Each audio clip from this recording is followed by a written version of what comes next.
Avant 2 ans, un enfant peut tomber environ 10 fois malade par an et c'est pourquoi je partage avec toi ces astuces. En un, il est essentiel de laver le nez correctement. Avant 4 mois, il faut le faire à la pipette ou au lait maternel et ensuite, vous pouvez utiliser la seringue à partir de 4 mois sur votre enfant. Quand ils sont vraiment très petits, ne le faites pas trop fort et vous pouvez prendre la pipette et la diviser en 2 fois. Le top, c'est de le faire avant chaque repas, au lever le matin et au coucher le soir. Pendant cette période, il faut surveiller, regarder s'il n'y a pas de fièvre.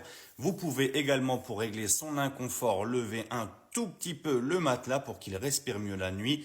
Donnez-lui à boire plus régulièrement, fractionnez ses repas, donnez-lui en petite quantité mais plus souvent et essayez de faire des choses un petit peu plus liquides car ça va l'aider. N'oubliez pas les câlins et consolez votre enfant car il en aura besoin pendant cette période-là et si le sommeil est un peu perturbé, soyez également un petit peu plus présent. Concernant l'évolution, en général, ça dure à peu près une semaine. Si c'est plus, il faudra aller consulter. Mais en général, le lavage de nez suffit. Il faut également regarder la température, comme je vous l'ai dit. Et vous pouvez aussi, pour les glaires, faire un petit peu quelques exercices comme ceci pour faciliter l'expulsion justement des glaires.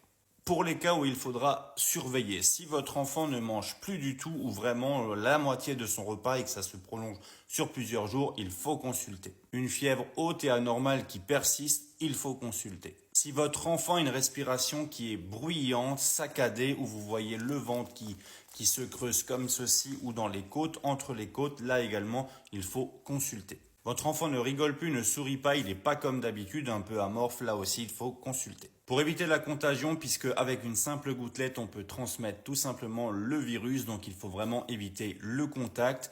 Essayez de laver vos mains après chaque fois que vous lavez et que vous nettoyez les choses de votre bébé. Si votre bébé éternue, vous lavez également les mains. Il faut nettoyer les jouets, les tétines. C'est vrai que c'est un travail, mais ça va éviter beaucoup de choses, surtout si vous avez plusieurs enfants. Aérez votre pièce plusieurs fois par jour et surtout, on ne le dira jamais assez, mais pas de bisous sur la bouche. Partage, ça va aider énormément de personnes, surtout en ce moment avec ces virus-là. Enregistre, tu en auras une trace quand ça va t'arriver. Si ça t'arrive, je pense que ça t'arrivera. Mets-moi un petit like et je te dis à très bientôt. Bye bye.